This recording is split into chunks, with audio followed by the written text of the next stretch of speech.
to the Jimmy Palumbo Show. We had all kinds of technical issues going on here at Shea.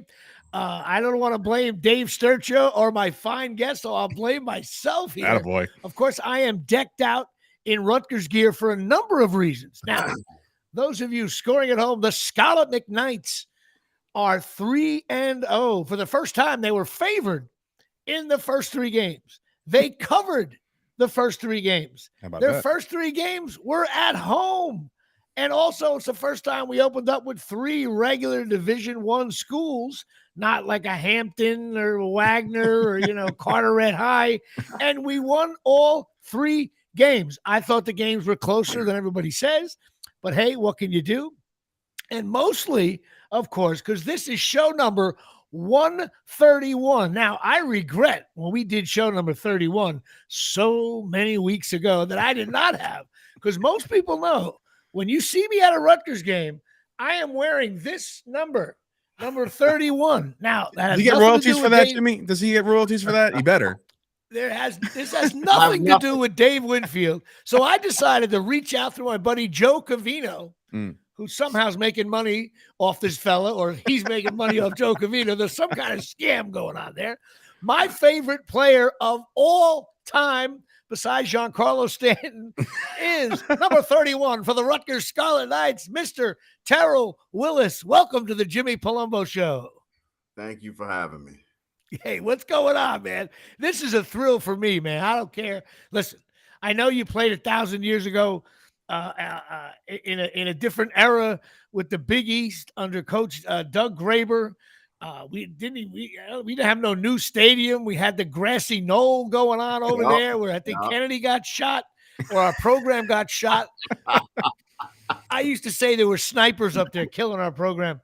But your freshman year, 1993, here comes this guy, number 31, and I was already, 6 years out of college, already disgusted with the program. And here comes number 31 from East Orange. And next thing you know, Orange. Big difference, Jimmy. Don't screw that up. That's right. East Orange was our rival. So okay. From Orange, that's a big factor there. Yeah, and next thing you know, you're taking balls to the house and running all over the place. So listen, I got to ask you a couple of questions here. And I'm thrilled to have you on. I really am. I guess the first thing is, I know you play with Bruce Presley. You guys were Thunder and Lightning. Right. But to me, and nothing against Bruce Presley, Lightning don't, Thunder don't kill you. Lightning does. You know what I mean? So I remember in the stands going like, why are we giving the ball to this slower, bigger, bruising back when the other guy just takes it to the house or runs down the, Now I know how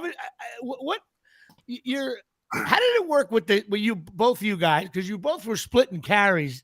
Is that something you wanted or something you needed a breather because you were running a 4-3? Like, what's the deal with that? 4-2. Not 4-2. We're almost in Dion territory. I know. It's like East Orange. First it was East Orange. Now he got me running slower than I am. I mean, I don't know. What about the 35 minutes for you? What about the 35 minutes for you to figure out how to get on there's a thing called the internet, otherwise known as the interweb.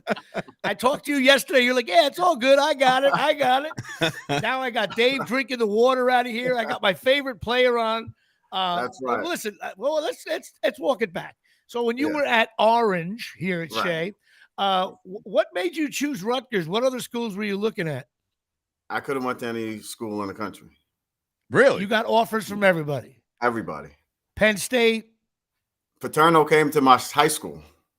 Oh, that's wow. And he was only like 80 back then. When he was. Yeah, it seemed like it. But no, I went to Penn State football camp when I was in high school, so I didn't really have to go to Penn State for a visit. I went to Syracuse. I think Michigan had like five running backs at the time. 4 of them were freshmen. Right. That's why I was kind of really not going there. And then I thought I was going to UCLA, to be honest, because that fit me. That fit my whole thing like perfectly. So, as soon as I got off the plane at UCLA, I was like, I am not coming home. All right. I've been there. I lived in LA for 10 years. I know how that is. Yeah, it was a whole totally different experience. But then my my mother, father, they wanted to see me play, and I'm like, okay, I'll head over to down south. You went to cold, damp Piscataway, New Jersey. Yeah, but it was good. But so, when I got there, it was a bunch of us who like kind of played with and against each other that were all like all state and all American. Like Rashad Swinger, Laquan Harris. You have Rusty Schwartz. There was a bunch of guys, Mike Fullman, Jason Curry.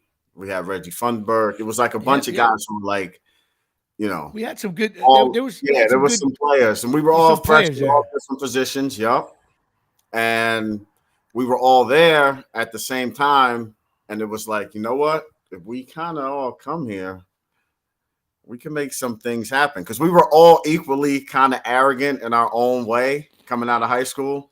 Sure, and because we played different positions, it wasn't like no one was like really stepping on anybody else's toes. It was just like a bunch of guys, and we finally kind of was in the same circle. And it's like they did not believe that I was actually going to sign with Rutgers. Like nobody thought I would sign with Rutgers. And I was like, yeah, I think I may do it. They're like, no, you're not going to do it. You're not going to do it. Oh, that's great. And then when I signed, and then everybody else kind of signed, so we were all there, and it was just like, at that point, the mentality of all of us at that point was like, it really doesn't matter who we play at this point. If we all get in and we play, there's really not going to be too many teams that's going to be able to, keep up if we were played properly. I mean, and that was like, so nobody knew what was going to happen when we got here. We just assumed that based on the talent pool that was coming in, it's kind of almost like a no-brainer at that point. So when you got there, you immediately, no doubt you were going to start. You felt you. I wasn't looking. I wasn't going in there to actually start. I was going in there just to measure up, to see who was there and what was going on, because I had no clue what to expect, to be honest. I did know that if I got a shot and I proved that I can play, then I should play. But, I wasn't going in there expecting to start or do anything. I just said, listen, just give me an opportunity. And if I show you what I can do, then kind of get out of the way and let me do it. Now, I look back at, 93, really from like 91 to 97. What always blows me away is, there were a lot of losing going on. And I know that was kind of one of your we went 9-6. We won 9 games. We went 9-6 and then 7 and something. So like, we won. You guys had some really close games. I looked through. You guys you were beating the lousy teams, as we still do kind of today. But there was a couple of heartbreaking, like 2-point losses, 1-point losses that I'm not saying we were still playing Miami and Penn State back then, and they were superior. But like some of the games were like they weren't that much. A couple of blowouts. We struggled one year against West Virginia. But some of the Boston College beat us by a point one game. It was just very close games that I believe could have really turned things around. We had like 5 or 6 games that I really think we should have like really won. They should not have been that close. I mean, had Ray Lucas. Are you still friendly with Ray Lucas? He was your quarterback for 3 years. Yeah, he was the quarterback. And then I don't really talk to a whole bunch of people at this point. Right. I haven't really gone back to too many games or anything like that. But I know they honored you, put you in the Hall of Fame. You're on the plaque on the wall there. I mean, you had 1,261 yards rushing your freshman year, 6.5. He broke my guy Herschel Walker's record, man. Yeah, you break Herschel's record, and then you had over 1,000 yards in 94. Overall you had 5.3 yards per carry, which is that's awesome to me. So obviously now I've read stuff over the years, and we can talk about you and head coach Doug Graber didn't quite see eye to eye. Now, looking at it now as a 58-year-old man, right away I'm thinking, the player was being a punk, being cocky, and the coach doesn't know anything. But at the time, I remember sitting in the stands, and I was like, whoa, he's screaming at the coach as well. So what kind of relationship did you have with Doug Graber? It wasn't really a bad relationship or a good relationship, because my relationship and my whole connection with Rutgers was with the running backs coach, Dick Jameson. I remember. I barely even talked to Doug Graber.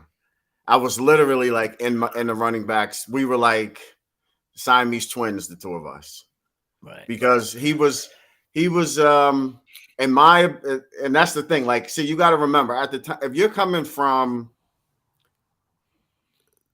a particular type of environment and you're used to kind of competing, in order to go, I didn't go to Rutgers just to go to Rutgers.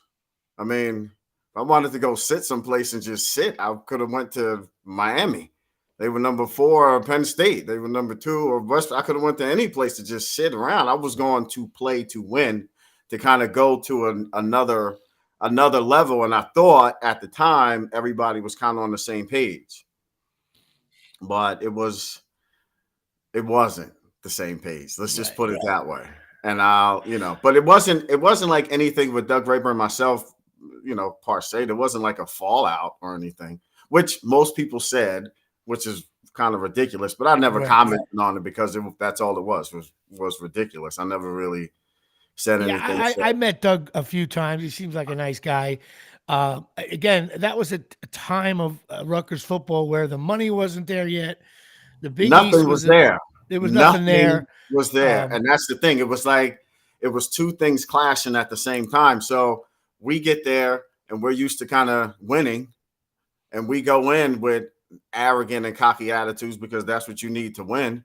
I mean, I wasn't, like I said, I didn't go there. I didn't go to Rutgers and say, because I came here, I automatically need to start because, no, it was just like, all right, listen, I'm coming. If everybody had the same attitude in their prospective position, then guess what? We win. Now, and I can respect that. And that's all it was. It wasn't. So it was nothing more than that. You guys collectively were trying to bring in a culture, like a whole culture shift. Exactly. It was a whole thing. And it was kind of like we were getting punched in the face from all angles as we were doing it. Because it was kind of like there was a status quo going on there. Yeah, Rutgers, as really until she, I mean, Dick Anderson came and he was like the moon landing. He was out there collecting the moon dust, and he's Christopher Columbus. But even he didn't have the personality to sell the program. And then from there, you had your Doug Graber and then your Terry Shays. Things have evolved. And what's really funny is what's going on with the Rutgers basketball team right now with these kids wanting to play together. There was no internet back then. So, like, I'll be dead honest with you. You know who you were? Opening day, I sat my fat ass in the seats, and out trots out this guy, number 31, who we heard runs of, a 4.2, 4.3, and you did well right away. Saying 4.3. I don't know why he keeps saying 4.3. It's like it's baffling to me. I tell you what, I will guarantee you, as a track guy, that 0.1 second means. Well, listen to me. I will guarantee you, published on the interweb, it says 4.3, guaranteed. There's a lot of things that's published on the internet. Yeah, no. Jimmy's one of those guys who's like, oh, it's on the internet? Oh, then it must be true. No. Well, listen, okay. All right, I got you. Now I understand. Right. Meanwhile, you'll need a sundial and a calendar to get Jimmy's 40 times. So don't stress that at all. Listen, it's become a beret Jimmy day here at Jimmy. Well, listen, Jimmy, if you want to say I ran a 4.3, I ran a 4.3. So go ahead. Well, again, that's what was always. I'm probably the media guy. I will do some research on the great interweb. No, I can do one better. Listen, for senior day, they have everything on video. When we taped our senior day, they have us running a 40 with all the pros there timing it. Okay, you don't have to you ran a 4.2. It's literally on tape. You can see it. He is great. You know what we'll do? After I take you to the store and get you a new phone and a new laptop, so you can enter the modern world. Listen, I don't know what that was. That was super hard, that phone. But hang on. I'm not finished with you yet. I'm not finished with my favorite player. First of all, listen, I've told Dave this. every time there's a little seam during a football game and a running back hits a little gap and he gets like 15 yards but gets knocked out of bounds, I always look at all my buddies in my section. I'm like, oh, if Willis was there, he would have been gone. That is the difference between a 4-2 and a 4-3. A 4-2 doesn't get caught from behind. A 4-3 may or may not, depending on the angle. Listen, we could battle over statistics all day long. The fact that you could have went to UCLA or Penn State, you chose Rutgers. That's a whole separate. That's a question. Another 5 podcasts. That's a massive question. It's like, I understand your family and the aspect of you wanted to play for your family, but like, how do you explain that to your friends, like your closest friends? And you're like, you got the hats on the day, and you're like, well, there's UCLA, and then there's Penn State, and then there's Miami, and then there's that big old R in the scarlet red. You want to hear something? You want to hear something funny? We got off. Listen to this. So we get off the plane at UCLA. It was the 3rd visit I took. A limo picks me up from the airport. We go sit on the floor of the game. I go into the UCLA. What do you call it? The gift shop and everything. Mm-hmm. Everybody there knew my name. It was the craziest thing. I was like, all right, I'm done. Then we went over to Bel Air, and the alumni was like, this is where you and your family is going to stay when you come. And I am not kidding. That's when I literally called my mother. I said, listen, I don't even need to finish. I don't even need to graduate. You can just send a diploma. Just send a diploma to California, and we're good to go. I don't need to take any more visits. I'm done.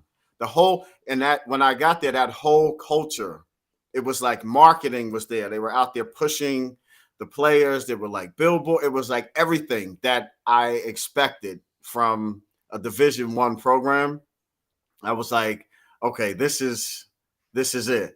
But then again, when you come to Rutgers, you got New York. I mean, New York is like at least at that time. Now it's like, New York has changed a lot. But at the time, it's like media capital of the world. Yeah, it's the Mecca. So I'm assuming, which again you should not do, but that Rutgers would take advantage of that whole media capital. There would be like that whole influence. It was like the perfect storm coming in. I think they did that. It just took an additional 25 years later. By the way, they're still trying to perfect it a little bit. By the way, here's the funny thing. I gotta be pro. I am the face of Rutgers right now. I feel like, and I'm willing to bet you UCLA stunk from 93 to 97. Well, No. UCLA was in the top 5. They were in the top 4 or 5. All 4 years?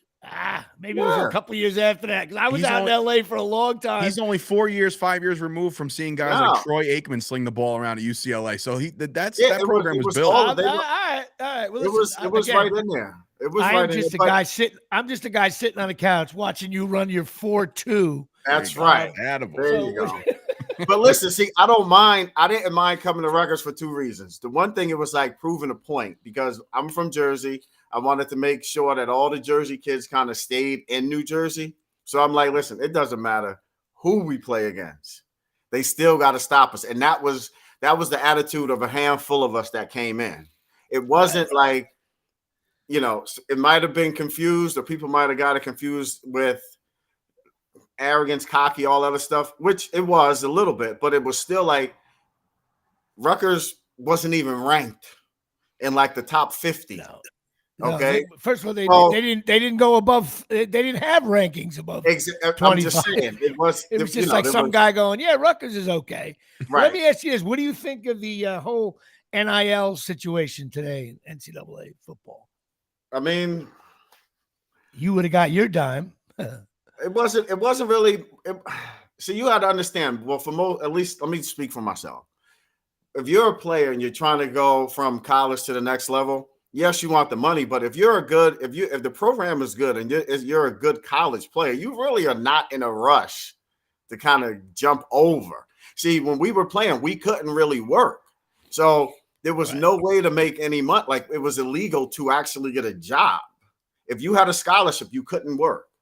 So you go into class, you can't work.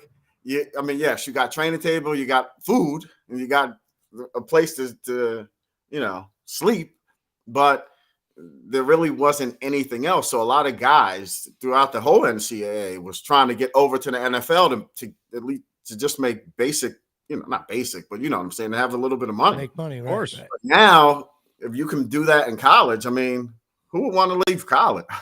I mean, seriously, you really don't really need, if you don't have to. So, but then you got the other side where it kind of can turn, a little crazy and all of that stuff. So you got both sides, but what do you think of the NFL today? How the running back position's been kind of diminished a little bit. What are your thoughts on that? I go like this when I'm watching NFL today. And for those listening, he is falling asleep or passing out. Either one of those, or he's bored to death. Because it is. Listen, I don't know what these people are thinking. You can't change the game that much. I mean, you can't run kickoffs back. You can't touch the quarterback. You can't move. You can't blink. You can't sleep. It's like, what are we doing here? We're going to be playing flag football in a second. Mm-hmm. I mean, we know that it's different. You're coming over to my side now. And we understand that there's concussions. We understand you get broken legs and arms, but that's part of the game. You go in there understanding that, and that's what makes people want to watch. Now it's like, if they catch a ball and they don't make a move, it's not a fumble. I mean, it's like, what is going – I mean, I don't even know.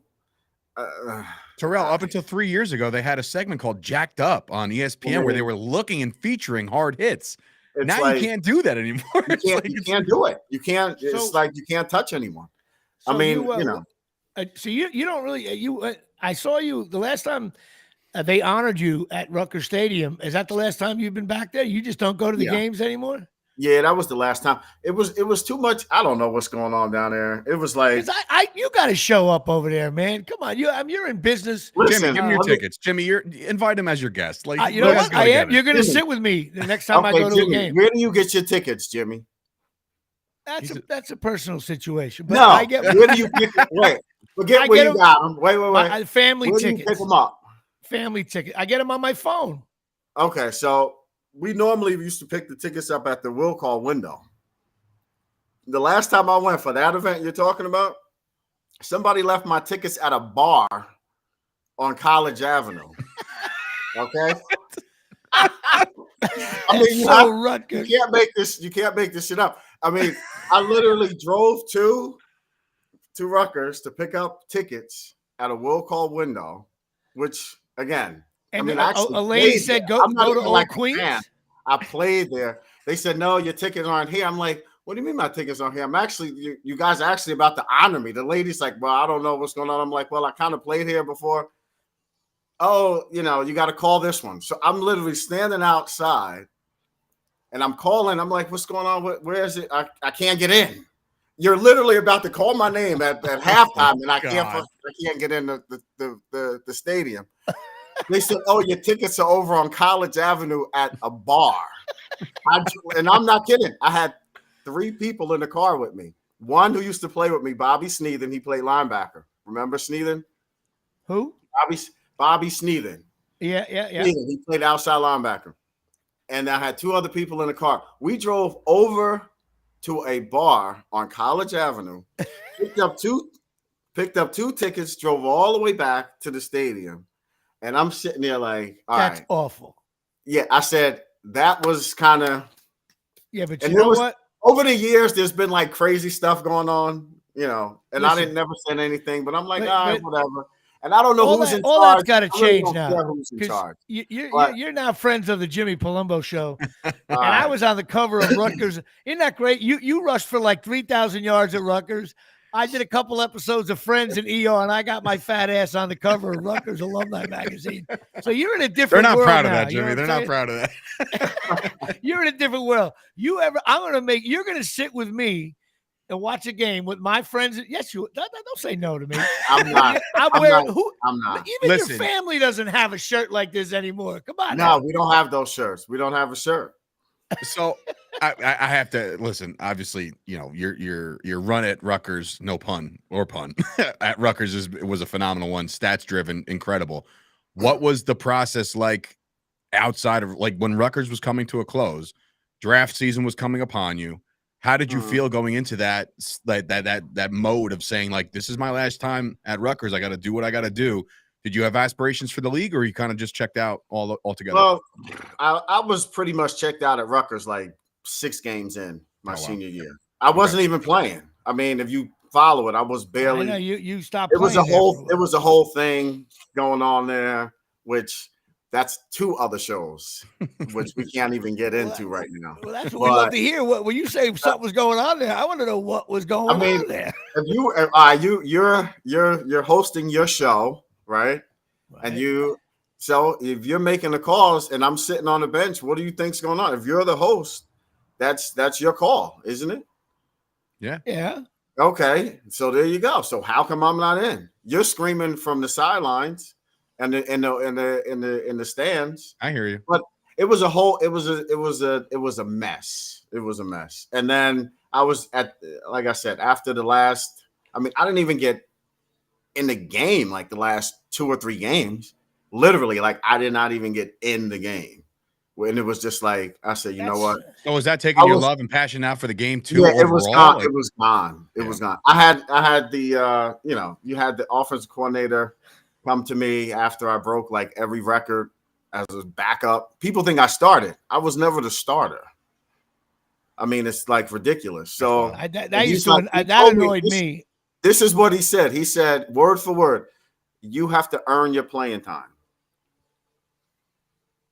Yeah, exactly. Did you tell him you ran a 4.2? And that's you matter. Yeah, no. And after breaking all the freshman records, you're still trying to earn your keep and pay your stripes. I still gotta earn it. And I went from 2nd string to 3rd string. Jimmy, this is historic conversation here because now you're realizing why Rutgers has been in a dumpster fire for the last all these years. Yeah, but they're not putting in their best players. What's happening? It's different now. You can't compare. It's different now. It is different now. The players, the coaches now, they can't afford to not put the best players in right now. Every coach, the days of. I just read somewhere that Rutgers the first 3 games was holding plays back. Really? Only up by 6 with 10 minutes to go, and you keeping half the playbook in your car? I don't think so. These coaches are making $1.5 million a year. They put the best.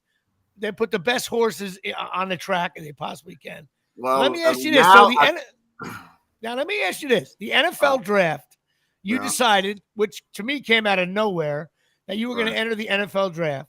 Right. What obviously things were a mess for you with the team and coaching staff and all that. So when you decide what happened there, who did you sign with? I know you didn't get drafted. No. Who did you sign with? How did it all go down? With the Jets.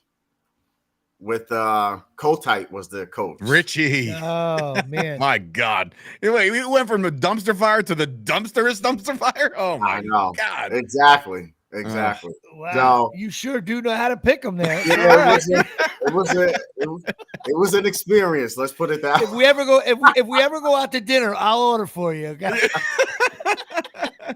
Yeah, it was. So what happened there? How long? When you showed up, was it like a free agent signing? What happened there? We showed up literally. We got into camp. So in let's see, like April, because what the heck was this guy's name? Quarterback. The quarterback. Boomer. No.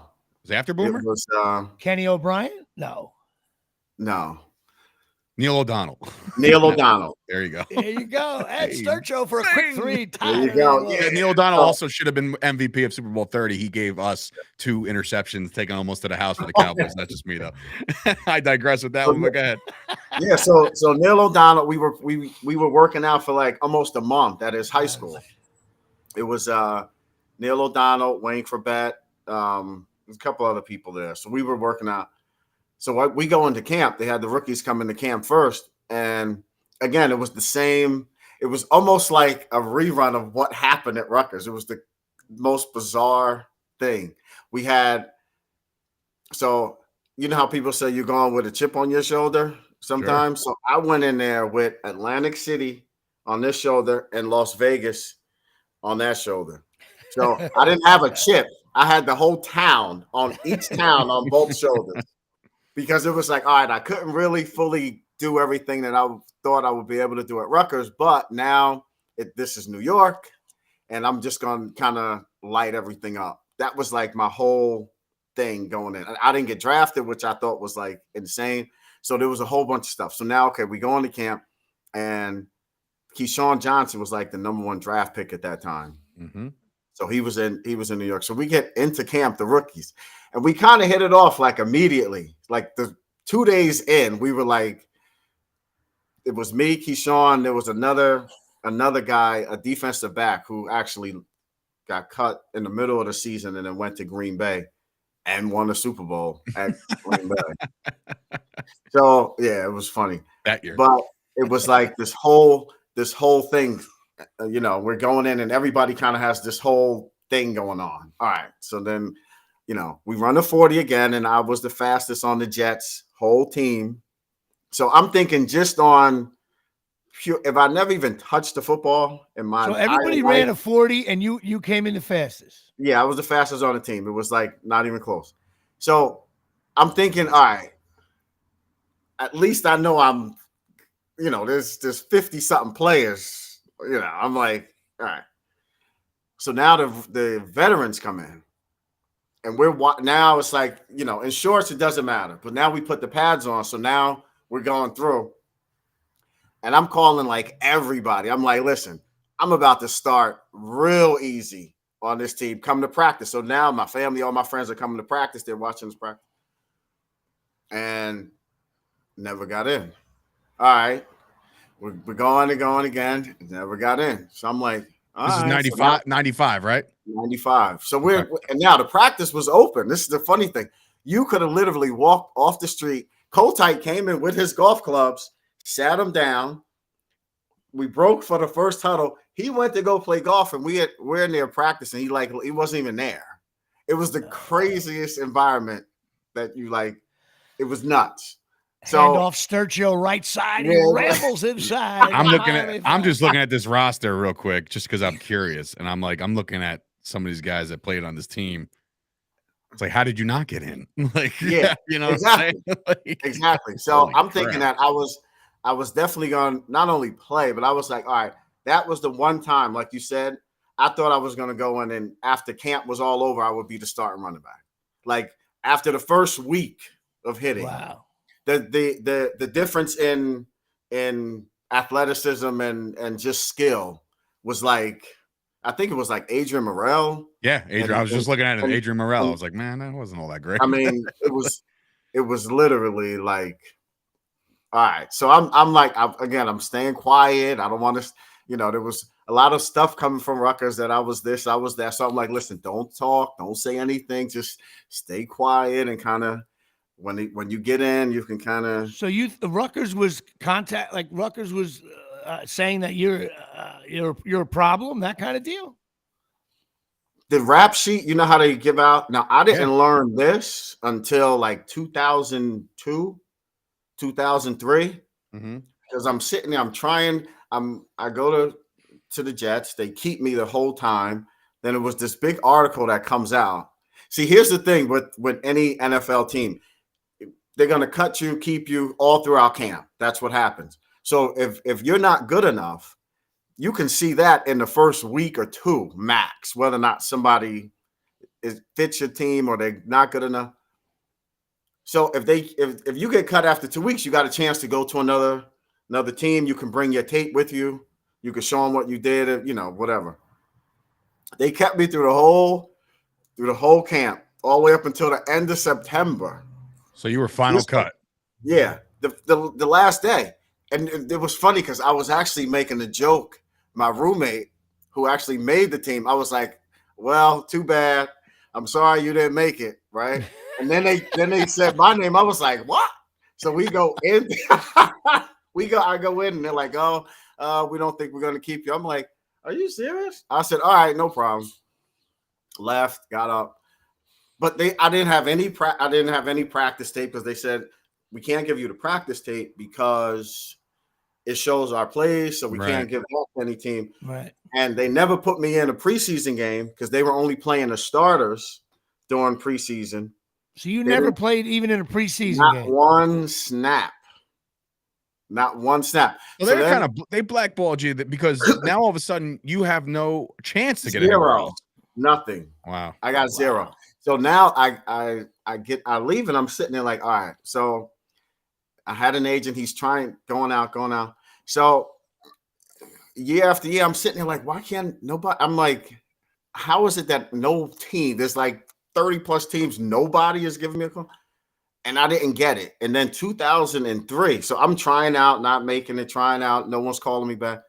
So then I had this agent come in, Garrett. His son was the coach at Dallas for a minute. Oh, John Garrett, the scout. The scout. Yeah. Yeah. So my agent knew him. So he was like, listen, I want you to look at this kid. So I'll go to his house. Ties too. He's in Jersey, right. So I go down to his house. And what year was this? 2003. This was 2003. So this is 8 years later? This is 8 years later. My I was senior year of high still school.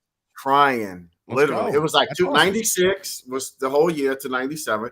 Then 98, 99, it might have been 2001.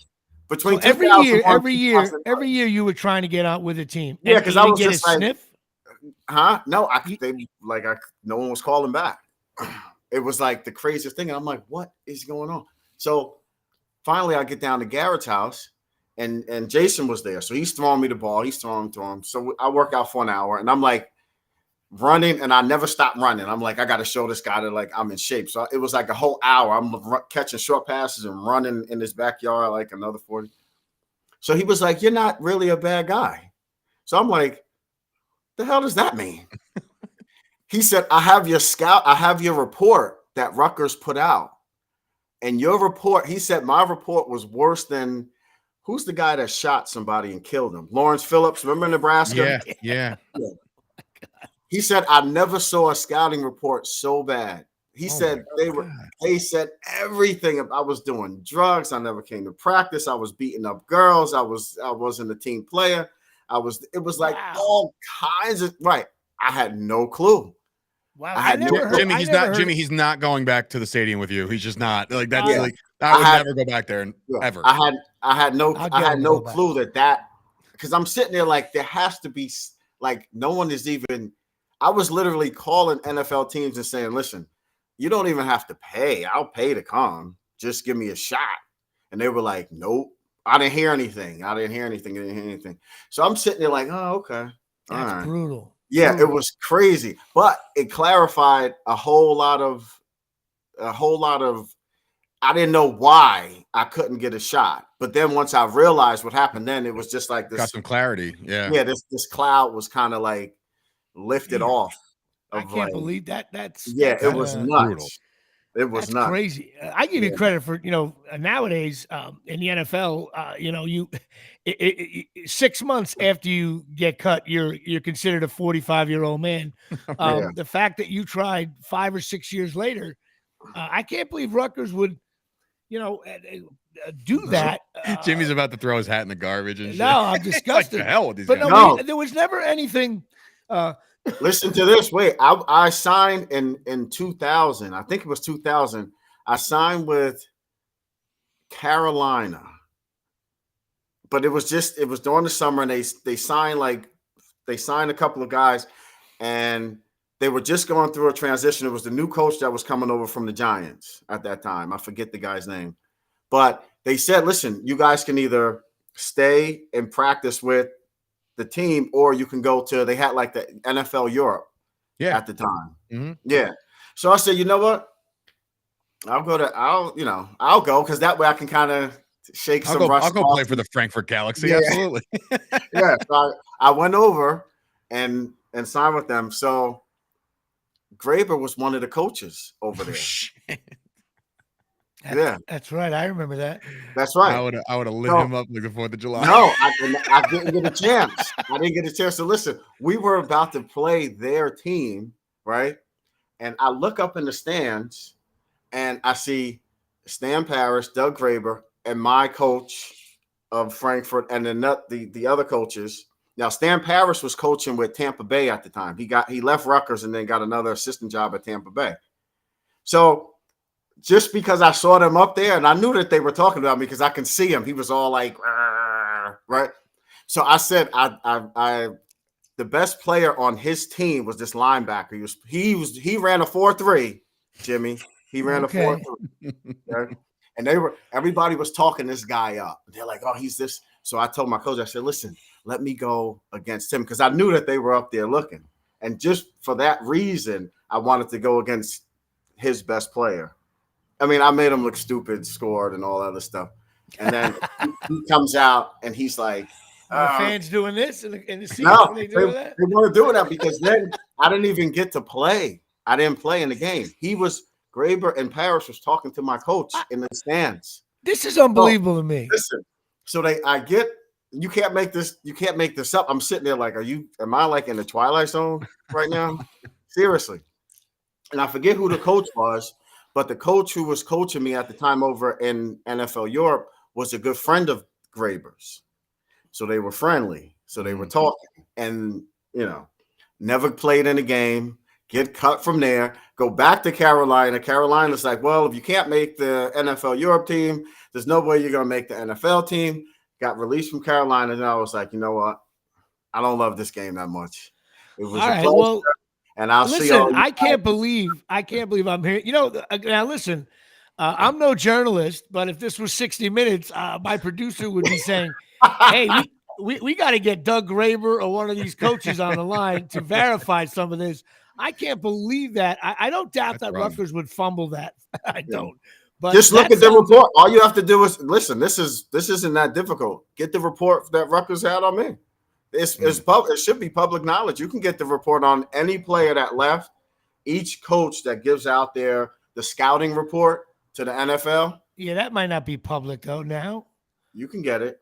You can get it. You know what? I'm going to try to get that. You are the Rutgers guy. That's it. I was on the cover of the magazine, so that's what I got to do. Well, that I can't believe you got that screwed by Rutgers. I'm still going to get your ass, and they still honored you, so you're in their Hall of Fame, or maybe they thought it was Hall of Shame for what you're telling me. But I don't remember ever hearing anything that you were a bad guy. So that must have been. I didn't even. Not only did I not. I mean, they said I was drinking and drugs. I never even smelled alcohol. I used to get laughed at because I didn't drink alcohol in college. I mean, you're like your parents must be pissed. Well, I don't know if they're still around, but they must be pissed off. Well, they were more pissed off than I was because for me it was like, not that I didn't care, but I'm not really like one of those football guys that need to play. I'm a football guy. I just could. I'm more of a competitor. Like, did you end up? Did you graduate Rutgers, or did you get your diploma somewhere else? No, after I left, I was finished. I was now. Where are you living now? So I've been in Tribeca since '96. Okay. And what do you do for a living now? What did your post? Now I do product development. So I make things look good. Like right now, I do like high volume product for like big companies from Turner Construction to Otis Elevator, you name it. It's just like anything high volume. So we fill containers with product for companies. I'm gonna have to look deeper and deeper. I'm just not seeing the scouting report. However, there was an article written in 2019 that you were named top 5 running backs in Rutgers history. So that's pretty cool. There's no question. That's pretty cool. To me, they got you top 5 here. They got, here we go. So now this will stir up some controversy here. We're number 1 being Ray Rice, and obviously it's fair. I mean, Rice was a beast. I mean, it is. Brian Leonard, actually, number 2 is J.J. Jennings from 1971 to 73. Yeah, that's before I was 6 years old. Before everybody's time. Brian Leonard from 2003 to 2006, the Leonard Leap. Everybody remembers that. Number 4 comes in with your friend and mine, Terrell Willis. And number 5 is Jawan Jameson from 2011 to 2012.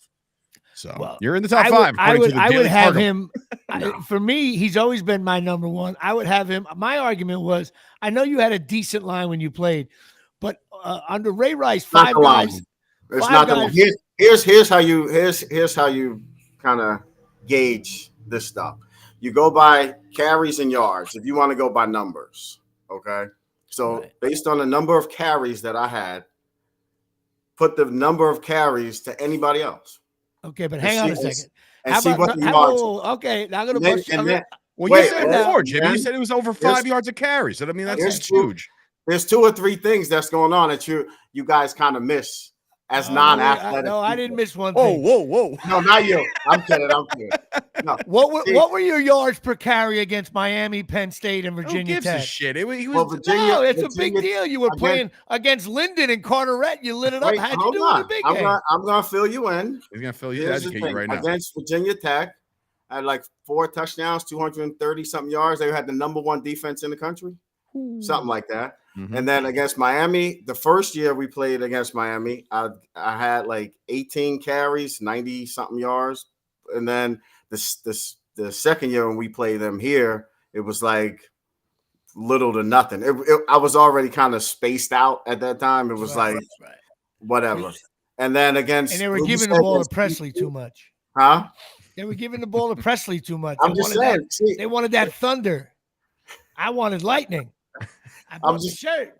You have to be. You can't compare. If you're going to compare, you got to compare apples to apples. So if I was the full-time back carrying the ball 30 times or more, then you make the comparison.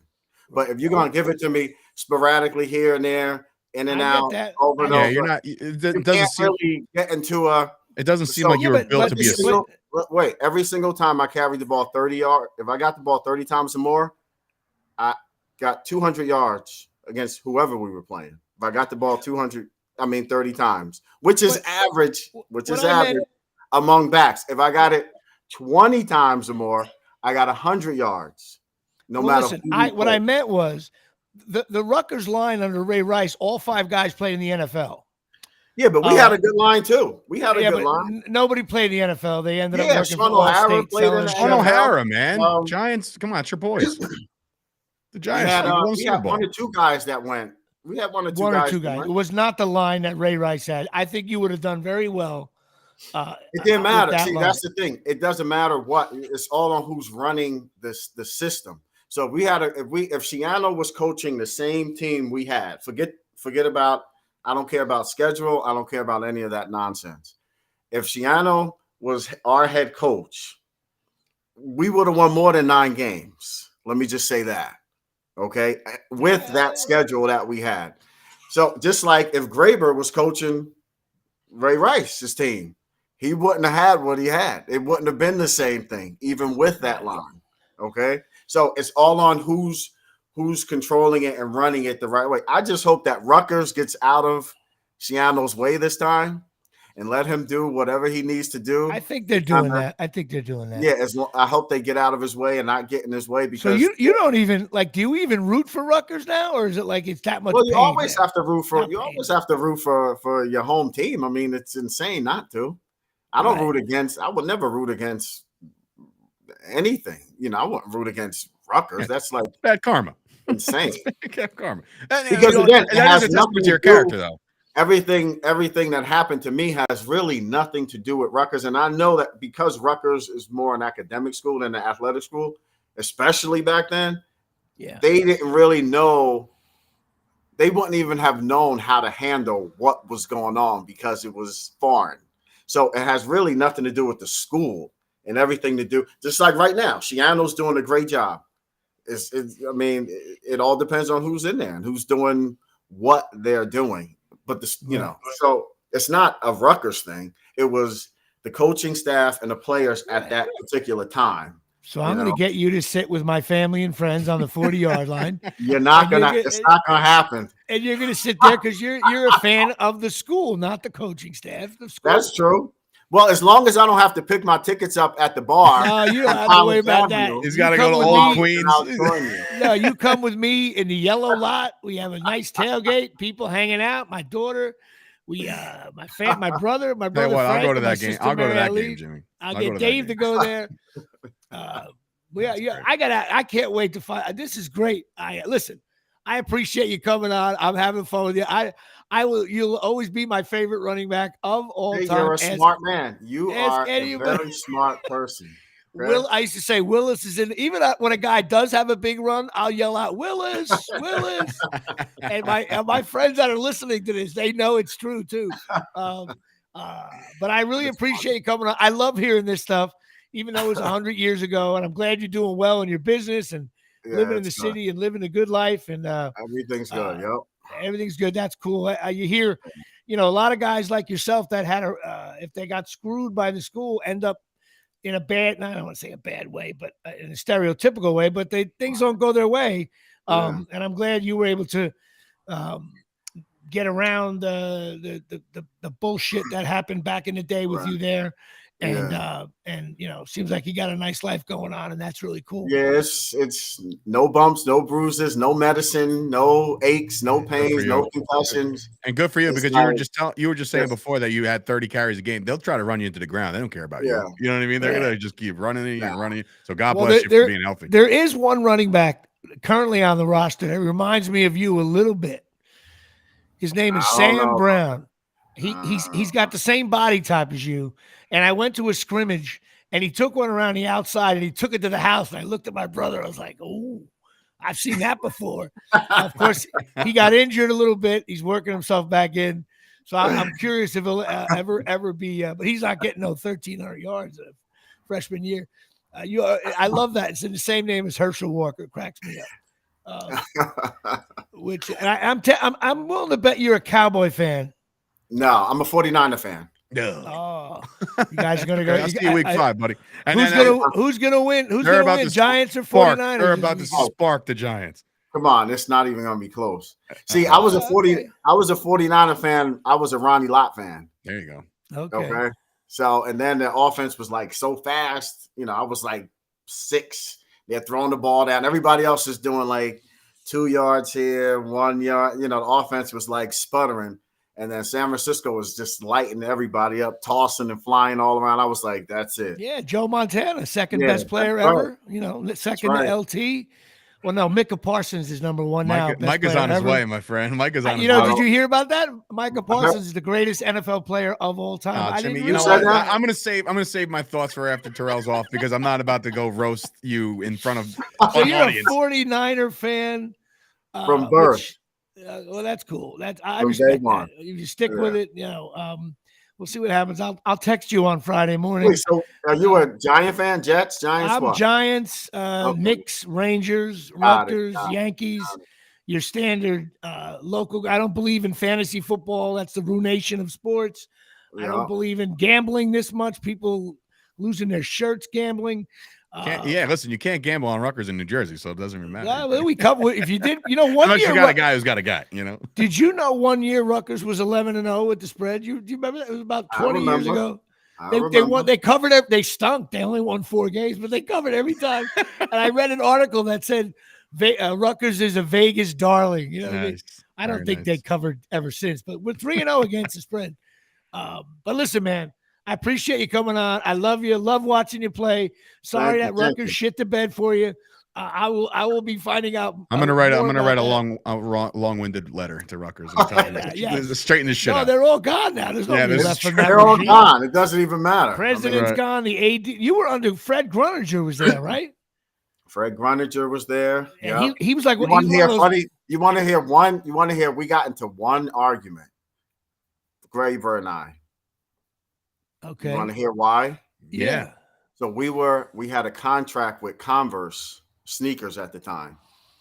So it was my freshman year. I made a cut. I went this way. The whole sole of the sneaker flew off that way. It might have been like the second or third practice. And then I started wearing Nikes. And he was like, "What the fuck are you doing wearing Nikes? You got a conversation with this." So I had to, if you notice, like I always had tape around my shoes. It wasn't because of ankles. It was because we had to cover the logo. No, because I told him, I said, "Look, I'm not playing in Converse." After that, you wind up tearing everything in your knee and shit. Right. You kidding? So I said, "Look, I'm going to wear these." That's for guys who run a 4.4, 4.5, not the 4.2. You run a 4.4, 4.5, you can wear Converse. You know what I mean? That's a perfect way to put a bow on this one there, Jimmy. You know, one year, every college team was sponsored by Nike, but we were sponsored by Adidas, and the other school was Nebraska because we're both red. And right. I think the guy from Adidas just said, let's sign Rutgers. We have all these red shoes later on. We'll give them over there. And now I think we're with Nike now. But the game was so different. Funny. All that. It was a lot of crazy stuff. But this was Where did you when you were on campus? What campus did you live on? Livingston? The first year they put everybody on Livingston, and then after you that, in the towers or the quads? You were in the quads. I was in the quads. Me too. Yeah. I was in quad. I was in house 15, quad 1, I guess. Yeah, they put all of us in there, and then Bush for 1 year, and then I moved off campus my junior year. Yeah. Got the hell up out of there real quick. I did the same thing. I lived above Pete's Tavern. That's where your tickets were delivered. It was actually at Pete's Tavern. Yeah, that's where I went to pick them up. I'm not kidding. Who do you think got you the tickets? I was like, let me send him to the bar. They were the Palumbo special. I was like, he's a drunk and a wife beater, and he does drugs. I'll leave him at the bar. He'll feel right at home. After I read his scouting report, it said a 4.4. Wait a minute. What would you be more upset at if the scouting report said you ran a 4.5? Or it said you were a drunk, a white beater. It said that I ran a 4.5. That a boy. Yeah. That's an athlete right there, ladies and gentlemen. That's it right there. Well, listen, I love it. I'm definitely going to have you on again. You know what? How do you think they're going to do against Michigan? It should be a good one. It should be a good game. They coming in or we going there? We're going there. We're going there. We're going to the big house. Christ. See, here's why I say it's going to be a good one. 2 reasons. One, when you're 3-0, it doesn't matter who's coming in after that. You still have that thing going. Right. You have it. So I'm not saying they're gonna win. I'm not saying they're gonna lose, but I am saying that it should be. When I say a good one, I don't think they're gonna get blown out if they lose. I don't think they're gonna blow Michigan out if they win. I think it should be a decent game, at least for a couple of quarters, and then we'll see what's going on. But at the beginning, to me, it's like when you go to a nightclub and the first 3 girls you ask to dance say yes, and you're dancing. After that, you're like, I could go up to the hottest chick in the world and ask her to dance. And then all of a sudden, you go up to the hot chick and she gets a little snooty with you, and you go back to the bar. Your friends, you're like, I don't want to dance anymore. So I think I'm going to have fun with Rutgers being 3-0 till probably around 12:35, 12:40. About 40 minutes of real time in that I'm going to say, oh shit. Are you going to the game? It's at the big house. No. The next week they play Wagner, which is the kind of schools you used to play against. And then after that, we play. Does this guy even remember the schedule? We had the toughest schedule I was at every game. You have no idea. So come on. Again with the jersey flashing. Look. I used to hate Bruce Presley. Everybody loved him, but me. I was like, no, I want 31 in the game. You guys pissed me off when you didn't play. That's funny. But so you think they're going to do well against Michigan? All right. Hopefully they'll make a bowl this year, and we'll probably end up at the Yankee Stadium Bowl in the cold. The worst. That pinstripe bowl is like. That's like they should send people that instead of the Yankees are in a pinstripe. I mean, the Rutgers is in a pinstripe bowl, and flipping the coin at the 50-yard line. Please welcome former Rutgers running back Terrell Willis. You'll be in a jacket. It'll be windy and rainy. Former Terrell Willis is here. Could have went to UCLA. Now he's freezing his ass off at a shitty Rutgers bowl. Ladies and gentlemen, your friend and mine. Oh man! Hey, listen, man. Thanks for having fun with us. You know I love you. I wish things would have went better. We should have been in the NFL, if you ask me. It's all right. It's fine. It worked out exactly the way it's supposed to work out. Absolutely. God's will. And it worked out for me. Look, I went from being on Friends to on a podcast with Dave Sturchio. Right. There you are. I'm exactly where I need to be. Listen. Blessed, Jimmy. Listen, you're blessed. Get over it. Listen, I had a lot of fun with this. This was like a great fun for me, and we had some laughs. This was great. And we're gonna have you back on. You in the Howard Stern world, you're officially a friend of the Jimmy Palumbo Show. Welcome back anytime. All right, man. We'll see you, man. Thank you so much for your time, Terrell. All right. Thanks for having me. All right, guys. We'll see you. Bye. All right. Wow. Terrell Willis. That what was great. Story. We got it. That's great. That's some good stuff, man. We were going to do a whole show, but we can't because we wanted to do this really quick. I just want to give a shout out to Rich Thomas for my Patreon number 36. We're back on Patreon number 36. All right. So next we need a 37. We need a Larry Flowers. We need a James Washington. People just drove off the road. Absolute Iowa, of course. Corn.com here at Shea. You know, we'll do it real quick. We'll do the stinks list real quick. Oh, all right. It's going to be brutal. By the way, I was listening to WFAN this morning, and they were like talking about power rankings, and I'm like, they're just like my stink list. Okay, Miami Dolphins. Homage to Mike Shecky Lawler. They are in the very good status right now. New York Jets stink. Buffalo Bills, good. New England Patriots stink. Baltimore Ravens, good. Pittsburgh Steelers stink. The Browns stink. The Bengals stink. That whole division stinks, except for the Ravens. Jacksonville Jaguars, average. Colts, Titans, and Texans, they all stink. Oh, my God. AFC West, the Vegas Raiders at 101. They still stink, though. Kansas City Chiefs, not going to move it. They're going to stay at good for now. LA Chargers stink, and the Broncos really stink. Who else we got here? NFC East, the best division in football.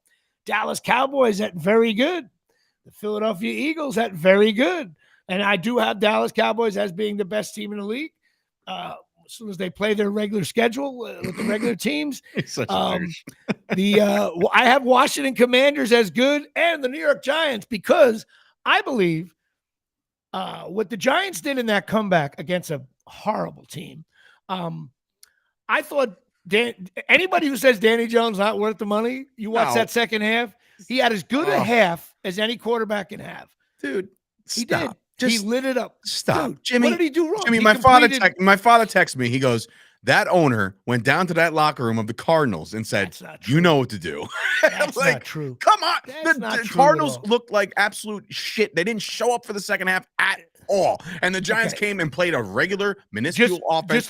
Just like the mighty Jets came in without their engine on the floor. But the Jets came in with the elite defense that everybody was talking about. We hung 30 on them. So that's why we're in your very really hung. Did you hung 30 or did the quarterback? Did the Cowboys hang 30 or did the Jets give them? The offense was on the field for 3 minutes. I don't want to hear that. I have the Cowboys as the best team in the league, but Daniel Jones had an awesome second half. As good as a quarterback can play in the second half, he did. Let's get back to Green Bay Packers. They stink.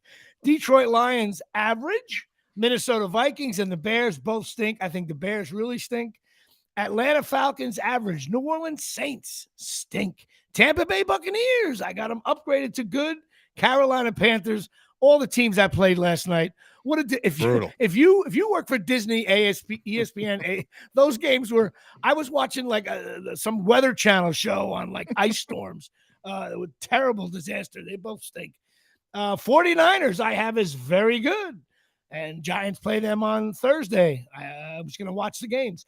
Los Angeles Rams average, Seahawks average, and the Arizona Cardinals, they stink. So we have 17 stinks, 6 averages, 5 goods, and 4 very goods.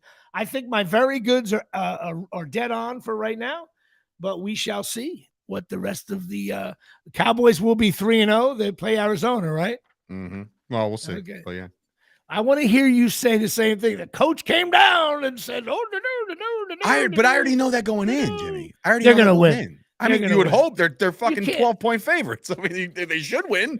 Unless catastrophically something goes wrong. I'll be shocked. The Giants had no business even trailing in that game. No business trailing in that game. I think the Giants. To who? To Josh Dobbs was their quarterback who came off the street right before the season started and said, "Yeah, I'll play." Listen, the Giants played terrible in the first half, figured it out in the second half.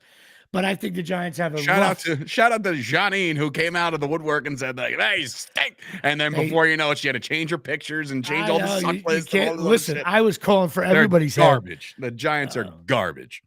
How many wins the Giants going to get? All this year? Like this season, based off of what I've seen in the first 2 weeks, right. I'll push for 7. Well, if they win 7 games, they'll have a shot at a wild card with 2 weeks to play. 7-10. Well, you know what? That means with 2 weeks to go. I'll up the ante and say they could finish 8-9. Maybe 2 weeks left in the season. Will the Giants have a shot at a wild card? No. Okay. Now you're out without Saquon for 3 weeks. Good luck. Right. We're gonna see Daniel Jones. We're gonna find out. We're gonna find out real quick. You know what? How Daniel Jones is. I'll make a prediction. The backup running back gets over 100 yards on Thursday. You want to make a $500 bet? Not $500. A $5. Because I mean, bet. That is ridiculous to say. Matt Breida against the 49ers in San Francisco. You're out of your He's going to have over 100 yards. Oh, man. You know what? I tell you right now, I guarantee you now, Terrell Willis would run better. Now, in 2023, Willis would do better than Matt Breida. He definitely would get over 100 right now, I'm saying. Not in his prime. I'm talking about going forward. Willis could start on the Cowboys right now. What's that little running back you got? He's slow compared to Willis, bro. Little doozy. That was fun with Willis, though. That was a lot of fun.